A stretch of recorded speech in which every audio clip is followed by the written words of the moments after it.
Assalamualaikum warahmatullahi wabarakatuh. Perkenalkan, kami dari kelompok 3 mata kuliah Psikologi Kepribadian kelas I Parepare yang beranggotakan saya sendiri bernama Muhammad Irsyad Yunus dan dua teman saya bernama Nurul Ayu Hatimah dan Nurul Islamiyah. Judul materi kami pada diskusi ini ialah konsep kepribadian Carl Rogers dan Abraham Maslow. Nah, kepada teman-teman diskusi, kami dari selaku pemateri membuat slide khusus yakni alur materi atau dikenal dengan peta konsep yang bertujuan agar diskusi kita dapat terarah dan merupakan poin besar tujuan dari materi ini, di mana konsep kepribadian menurut Carl Rogers dan Abraham Maslow. Yang pertama, Carl Rogers.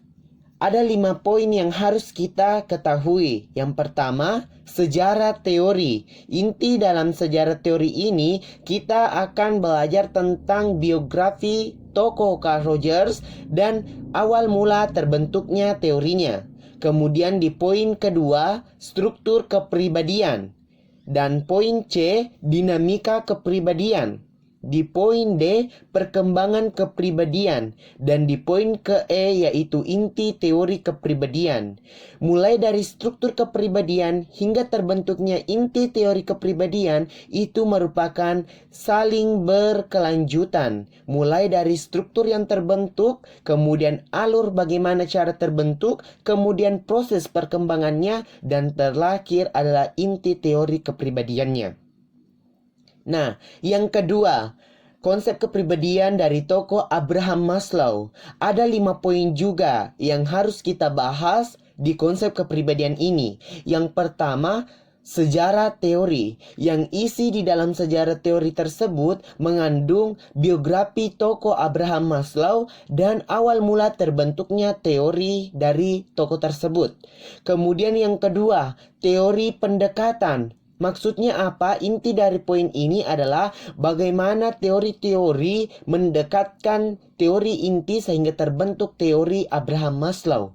Kemudian yang ketiga, motivasi teori hierarki kebutuhan. Kemudian yang D, mencapai aktualisasi diri. Dan E, organisasi kepribadian. Nah, itulah alur konsep materi kita pada presentasi kali ini. Untuk materi selanjutnya akan dilanjutkan oleh dua teman saya. Baik, saya akan membahas tentang sejarah teori dari Carl Rogers. Carl Rogers merupakan seorang psikolog humanistik yang memiliki pengaruh yang besar. Rogers lahir pada tanggal 8 Januari 1902 di Oak Park, Illinois, dan dibesarkan dalam suasana keluarga yang kaku dan memiliki hubungan kekeluargaan yang erat. Rogers adalah anak keempat dari 6 bersaudara. Ayahnya adalah insinyur dan ibunya sudah selesai 2 tahun kolase. Rogers menyelesaikan studi psikologinya pada tahun 1931 dari Teachers College Columbia University. Pada tahun 1940, dia memulai karir akademisnya dengan mengajar di beberapa universitas.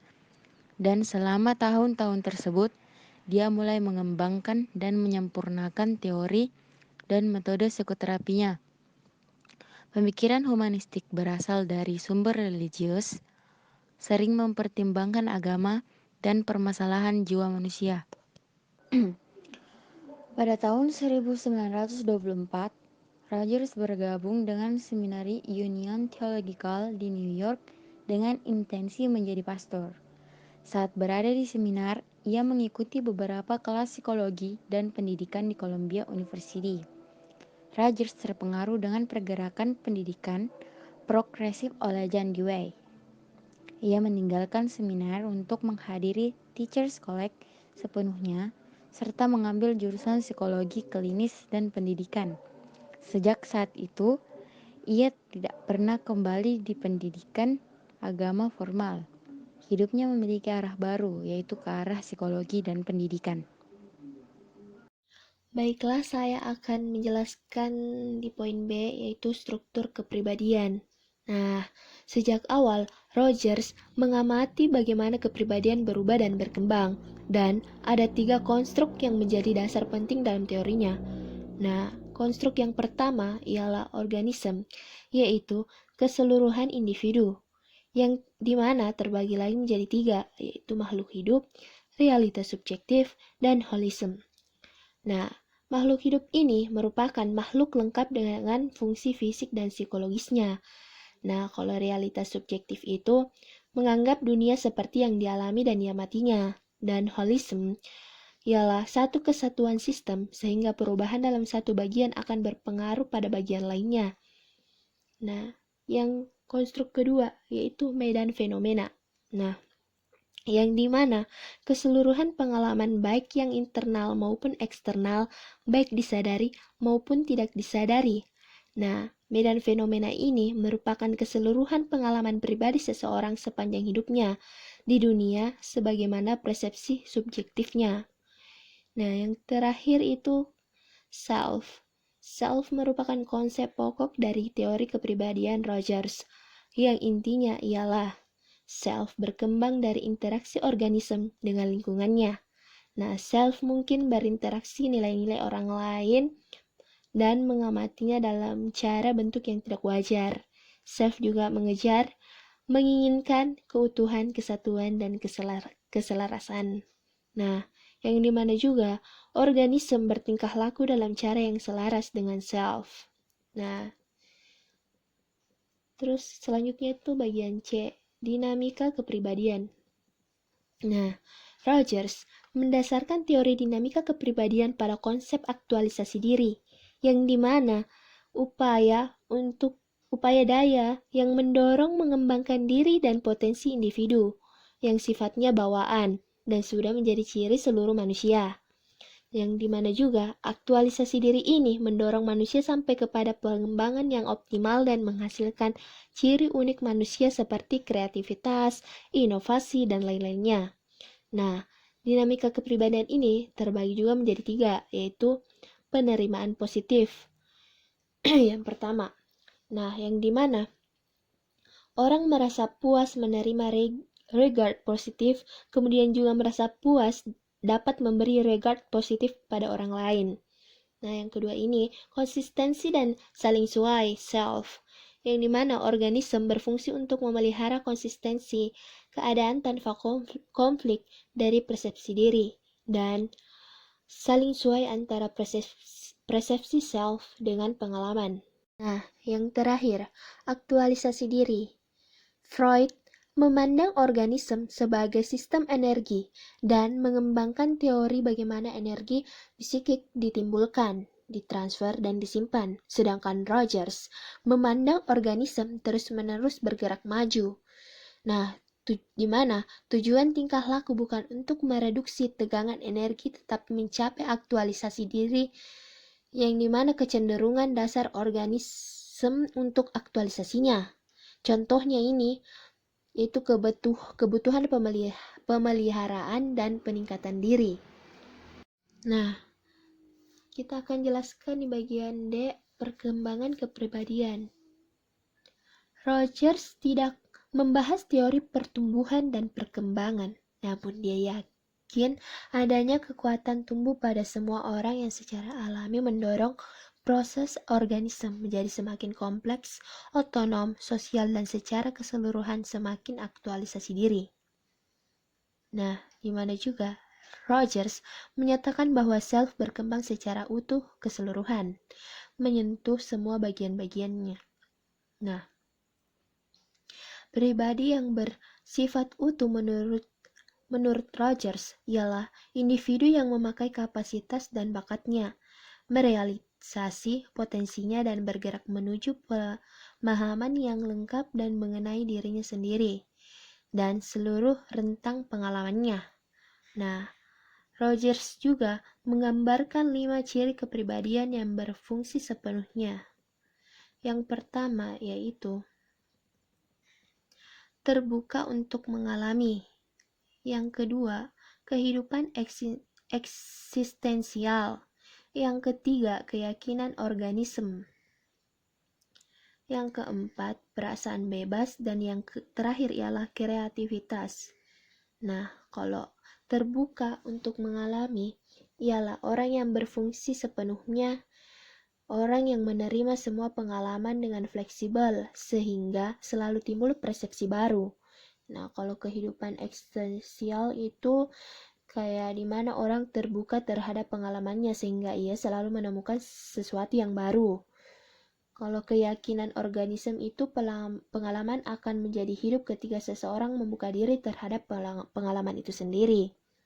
Kalau perasaan bebas itu yang dimana orang yang sehat secara psikologis dapat membuat suatu pilihan tanpa adanya paksaan-paksaan atau rintangan-rintangan antara alternatif pikiran dan tindakan. Dan yang terakhir yaitu kreativitas.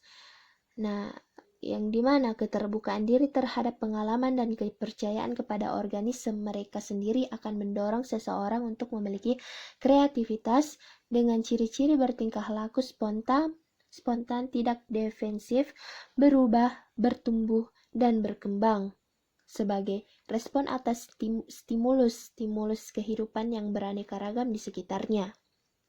Oke, selanjutnya inti teori kepribadian Carl Rogers, yaitu yang pertama, client-centered therapy, yang dimana Rogers mengembangkan terapi client-centered sebagai reaksi terhadap apa yang disebutnya sebagai keterbatasan mendasar dari psikoanalisis. Nah,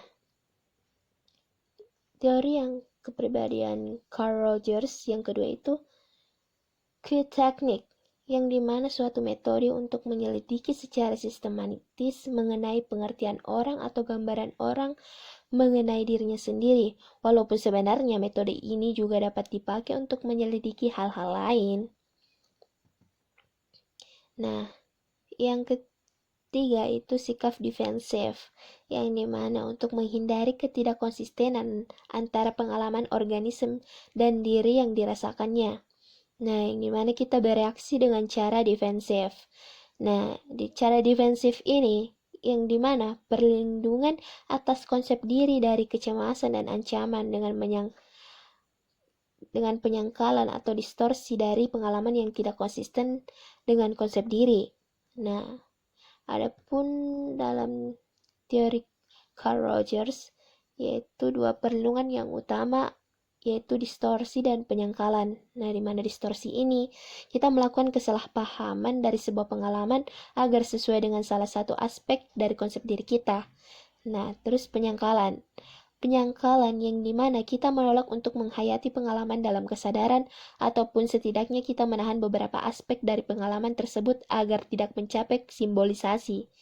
Nah, dan menurut Rogers, distorsi dan penyangkalan memuaskan tujuan yang sama, yaitu mempertahankan persepsi kita atas pengalaman organisme untuk tetap konsisten dengan konsep diri kita yang membuat kita dapat mengajukan atau menutup pengalaman baru yang dapat saja menjadi penyebab kecemasan yang tidak menyenangkan atau ancaman. Konsep di awal tadi ada 5 poin. Nah, kita akan masuk di poin pertama, yaitu sejarah teori Abraham Maslow. Dapat dilihat di slide, Abraham Maslow dilahirkan di Brooklyn, New York tahun 1908 dan wafat di tahun 1970 di usia 62 tahun. Abraham Maslow berkembang dengan keluarga yang kurang menyenangkan karena Abraham Maslow menganggap dia merasa tidak bahagia dan terisolasi oleh keluarganya karena ia tidak mendapatkan kasih sayang dari seorang ayah yang bersikap dingin dan tidak akrab dan sering tidak ada di rumah. Nah, tetapi seiring berkembangan waktu, di tahun 1951, Maslow berjumpa banyak dengan intelektual-intelektual yang berasal dari Eropa. yang baru berimigrasi di Amerika Serikat. Salah satunya yaitu Kurt Goldstein yang mengenalkan ide tentang aktualisasi diri, sehingga pertemuan ini merupakan awal menjadi bibit dari teori inti dari kepribadian, konsep kepribadian menurut Abraham Maslow. Nah, selanjutnya C. Motivasi teori hierarki kebutuhan. Nah, dapat dilihat di slide, ini merupakan konsep inti dari teori humanisme, yaitu hierarki kebutuhan, di mana semua manusia akan mengalami hal tersebut, yang akan beranjak dari awal atau paling bawah sampai hingga paling atas. Nah, teori hierarki kebutuhan yang pertama adalah kebutuhan fisiologis. Sebelumnya kita pernah mengetahui kebutuhan fisiologis itu seperti apa, yaitu kebutuhan yang muncul dari diri sendiri seseorang seperti rasa lapar seseorang, butuh makan, butuh pakaian, butuh rumah. Itu merupakan kebutuhan fisiologis yang harus dibutuhkan oleh seseorang, yang harus dicapaikan.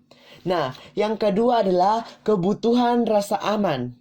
Seseorang yang telah kebutuhan fisiologisnya terpenuhi, maka teori langkah kedua yang harus ia akan penuhi ialah kebutuhan rasa aman.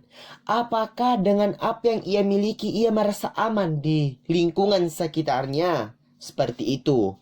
Nah, di poin ketiga yaitu kebutuhan cinta, yakni memiliki dan dimiliki, di mana seseorang yang kebutuhan fisiologis dan rasa aman yang sudah terpenuhi, maka dia akan membutuhkan cinta yang dari ia miliki dan cinta yang dipandang untuk dimiliki sebagai bentuk kasih sayang ke lingkungannya. Nah, di poin keempat yaitu kebutuhan penghargaan.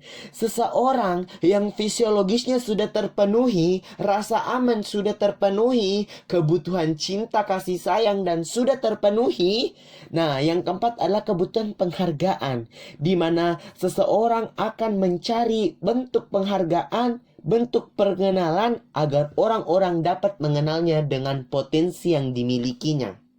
Nah, di poin inti puncak dari teori hierarki kebutuhan dari konsep Maslow ini adalah kebutuhan aktualisasi diri, di mana kebutuhan aktualisasi diri terpenuhi bila keempat kebutuhan awal sudah dipenuhi terlebih dahulu, di mana inti dari kebutuhan aktualisasi diri, dia sudah tidak mementingkan yang namanya fisiologis, dia sudah tidak mementingkan rasa aman, tidak mementingkan cinta, tidak mementingkan penghargaan, karena pandangan mereka dia sudah memiliki hal tersebut.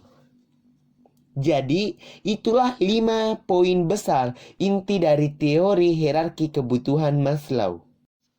Nah, selanjutnya kita di poin keempat atau D, yakni mencapai aktualisasi diri. Yang sebelumnya kita tahu tentang teori hierarki kebutuhan aktualisasi diri. Nah, caranya itu untuk mencapai posisi aktualisasi diri, menurut Maslow ada 3.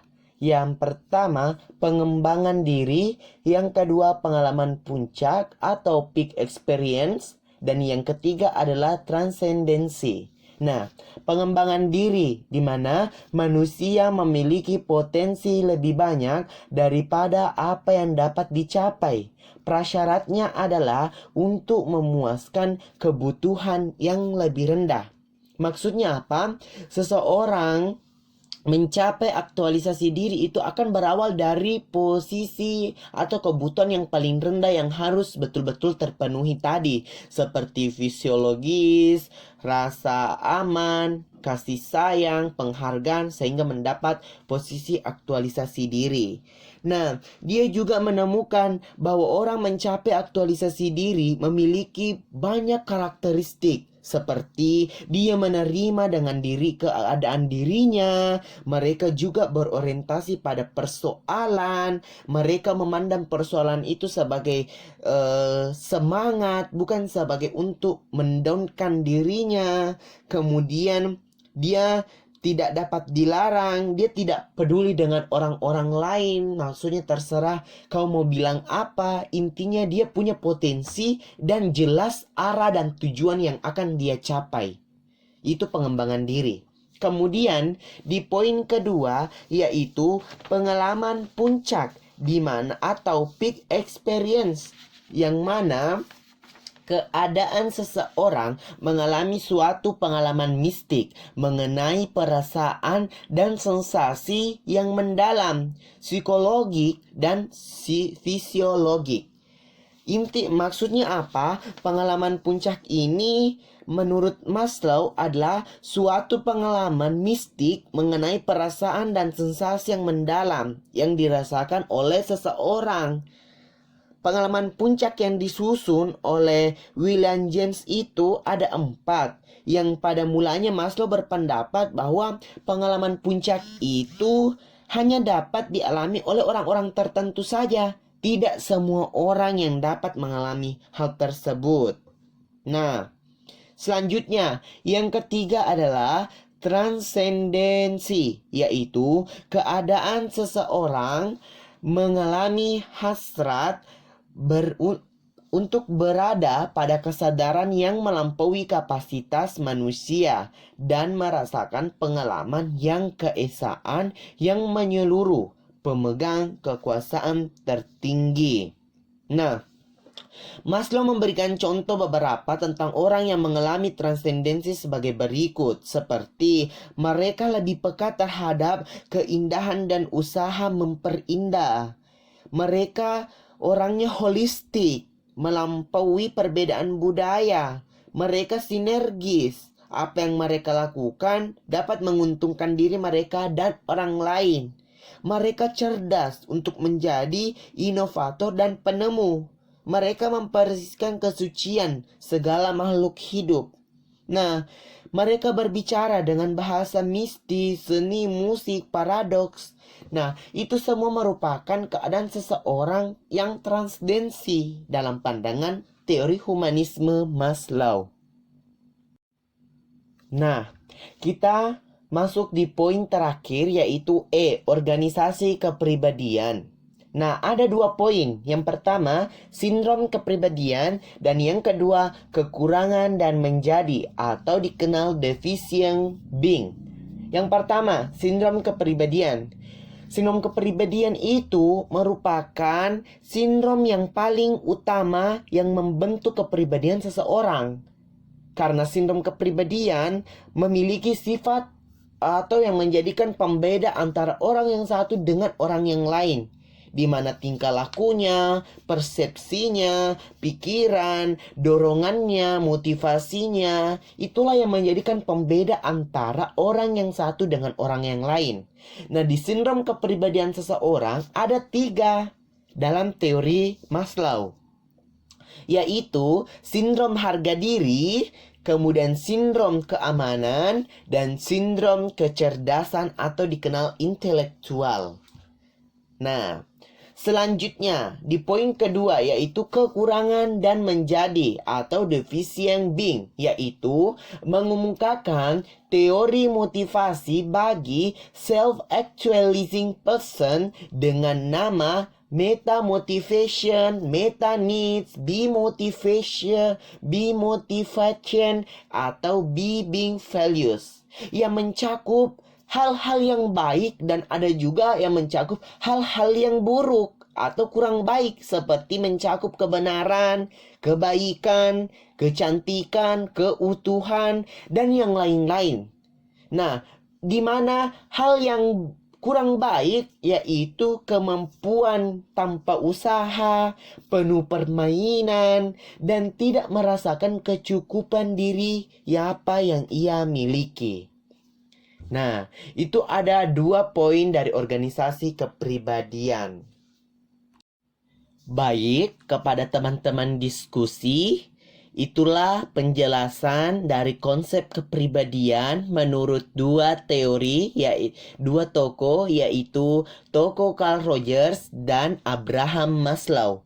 Semoga apa yang kami presentasikan kepada teman-teman dapat dimengerti, dan olehnya itu kami buka sesi tanya jawab untuk materi kami. Terima kasih atas waktu yang diberikan dan perhatian teman-teman. Semoga apa yang kita pelajari bersama dapat diterima bersama pula.